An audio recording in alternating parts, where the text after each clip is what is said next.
যে দুই সময় স্বামী স্ত্রী সহবাস করলে আপনি ধনী হয়ে যাবেন, আল্লাহ পাক রব্বুল আলামিন মনের দিক দিয়ে আমার আল্লাহ আপনাকে ধনাঢ্য বানিয়ে দিবেন।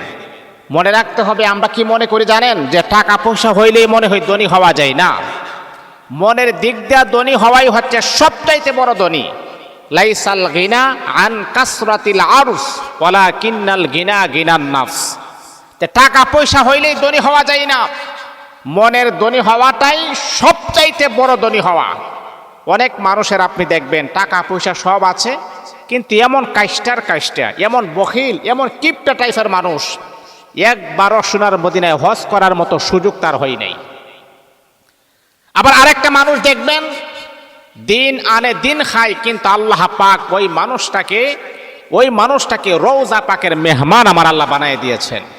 এই জন্যে বাবা, যে টাকা পয়সা হইলেই যে তার দ্বারাতে সব হবে, বিষয়টা কিন্তু এমন না।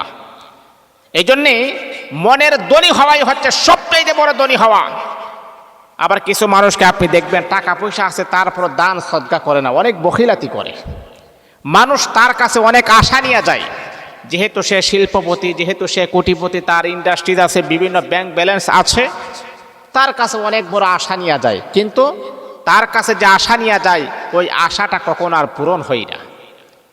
আর যেই মানুষটার কাছে আপনি আশা ভরসা কোনো কিছুই নিয়ে যান না, ওই মানুষটার কাছে গেলে আপনি অবাক হয়ে যান যে কিভাবে তার এবিলিটি আছে, এবিলিটি নাই, তারপরে এইভাবে কিভাবে দান করলো। এই জন্য বাবা, দান করার জন্যে মনের ধনী হওয়া চাই। তো এই জন্য মনে রাখতে হবে, স্বামী আর স্ত্রী দুইটা সময় সহবাস করলে আপনি ধনী হয়ে যাবেন, মনের দিক দিয়েও ধনী হয়ে যাবেন, আপনার মনটা উৎফুল্ল অবস্থায় থাকবে। কারণ মনে করেন স্বামী স্ত্রীর সহবাস, এটা আল্লাহ পাক আমাদের জন্য হালাল করে দিয়েছেন। পুরুষ এবং নারী একজন আরেকজনের কাছ থেকে আনন্দ ভোগ করবে, এটাই স্বাভাবিক। তা না হলে আল্লাহ পাক পুরুষ এবং নারী আমার আল্লাহ দিতেন না। পুরুষ এবং নারী তারা স্বামী আর স্ত্রী একে অপরের কাছ থেকে যৌন চাহিদা নেবেন এবং আনন্দ ভোগ করবেন। স্বামী স্ত্রীর মাঝে মিল মহাব্বত পয়দা হবে, এমনকি তাদের মনটা উৎফুল্ল হবে। এই জন্যে বাবা, আমি আপনাদেরকে বলছি, দুইটা সময় যদি সহবাস করতে পারেন, ইনশাআল্লাহ আপনি মনের দিক দিয়ে আপনি অনেক ধনী হয়ে যাবেন। তাহলে কি এমন দুইটা সময় জানা দরকার আছে না নাই? তাহলে আজকে আমরা দুইটা সময় জানি। এক নাম্বার হচ্ছে, আপনি রাতের বেলা ঘুমিয়ে যাবেন, ঘুমানোর পরে আপনি যদি ঘুমানোর পরে মনে করেন আপনি এশারের নামাজের পরে আপনি ঘুমিয়ে গেছেন, তো খাবার সাথে সাথে কখনো সহবাস করবেন না, কারণ আপনার খাবারটা হজম হতে হবে। আর আপনি যদি লং টাইম যদি আপনি সহবাস করতে চান, আনন্দ যদি আপনার স্ত্রীকে আপনি বেশি দিতে চান, তাহলে রাতের শেষ ভাগে তাহাজ্জুদের সময়, ওই সময় আপনি আপনার স্ত্রীর সাথে সহবাস করবেন, লং টাইম সহবাস করতে পারবেন, স্ত্রীকে পরিপূর্ণ তৃপ্তি দিতে পারবেন। তারপরে আপনার কাছে মনটাও ফ্রেশ হবে। গোসল করে ফজরের নামাজ পড়বেন, দেখবেন নামাজ পড়তেও ভালো লাগবে, হাঁটাহাঁটি করতেও ভালো লাগবে, মনটা একেবারে ফ্রেশ হয়ে যাবে, মনটা একেবারে পরিষ্কার হয়ে যাবে। কারণ কিছুক্ষণ আগে আপনি সহবাস করেছেন, আপনার মনের তৃপ্তি আপনি পেয়েছেন, আপনার স্ত্রীর মনও ফ্রেশ থাকবে, আপনার মনটাও ফ্রেশ থাকবে, নামাজ পড়তেও ভালো লাগবে, নামাজের মধ্যে একটা ইন্টারেস্টও চলে আসবে। তাহলে প্রথম নাম্বার কি, মনে করে রাতের শেষ ভাগে আপনি রাতের প্রথমে আপনি ঘুমিয়ে যাবেন, ঘুমানোর পরে রাতের শেষ ভাগে যখন সজাগ হবেন, তখন আপনি সহবাস করার পর গোসল করে নামাজ পড়বেন, দেখবেন মনের ভিতরে কি প্রকার একটা আনন্দ উল্লাস হয়, মনের দিক দিয়ে আপনি ধনী হয়ে যাবেন। দুই নাম্বার হচ্ছে, রাগের অবস্থায় কখনো সহবাস করবেন না। উত্তেজিত অবস্থায়, রাগান্বিত অবস্থায়, আপনার এখন মেজাজ ঠিক নেই, গরম হয়ে আছে, ওই সময় কখনো স্ত্রী সহবাস করতে আপনি যাবেন না। মনে রাখতে হবে, দিলের কান লাগিয়ে কথাগুলো শুনেন, কারণ স্ত্রী হচ্ছে আপনার জন্য আরামদায়ক শান্তির জায়গা। শান্তির জায়গাতে অশৃঙ্খলভাবে কখনো যাওয়া যায় না।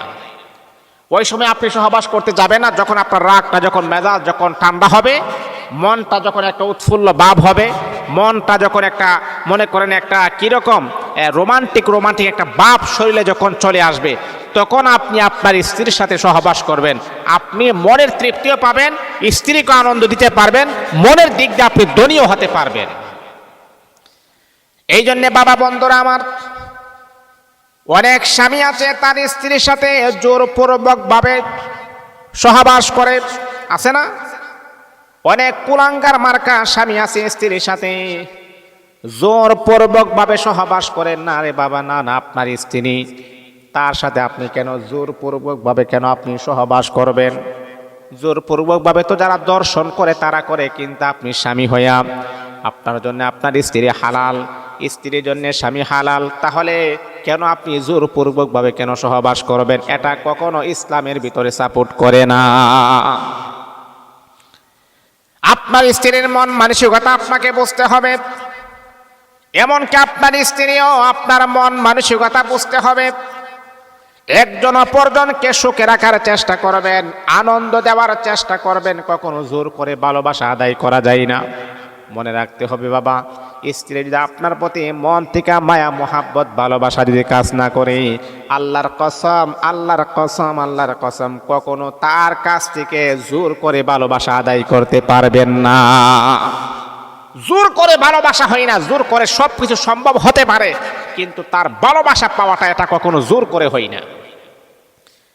জোর করে আপনি সব করতে পারবেন, ক্ষমতা দখল করতে পারবেন। এই যে সামনে বুড়াবুড়ি আসতেছে, চুরি করে আপনি নির্বাচনে একটার জায়গাতে 5টা ভোট দিতে পারবেন, কিন্তু বাবা ভালোবাসা অর্জন করা যায় না।